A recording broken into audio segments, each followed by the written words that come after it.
टिटू माकड आणि त्याचं चंचल मन. एक छोटी गोष्ट.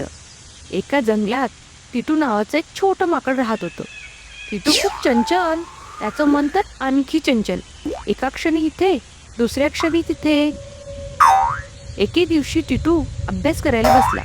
पण कधी त्याला आंबा खायची इच्छा, कधी फुलपाखरू पकडायची, कधी झाडावर उड्या मारायची, कधी मित्रांसोबत खेळायची.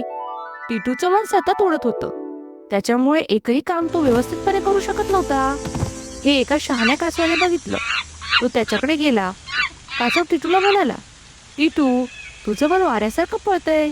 ते थोडं थांबायला शिकवलंस तर तू काहीही छान करू शकशील.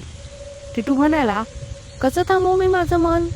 कासव हसून म्हणालं, आयुष्यभर थांबवायचं नाही, फक्त काम करताना मन एका गोष्टीवर ठेवायचं. जसं मी चालताना एकाच दिशेकडे पाहतो.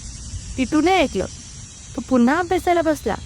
यावेळी त्याने मनाला म्हणलं, अरे मनू, आधी अभ्यास, बाकी नंतर. मन थोडंसं रुसलं, पण तेही बसलं शांतपणे. टिटूचा अभ्यास लगेच झाला. नंतर तो खेळलाही, फळं पण खाल्ली, सगळं वेळ. तेव्हापासून टिटूचं मन त्याचं ऐकायला लागलं आणि टिटूचं जीवन सुंदर आणि नीटनेटकं झालं. गोष्टीची शिकवण. काम करताना मन एकाच गोष्टीवर ठेवलं तर काम सुंदर होतं आणि वेळही वाचतो.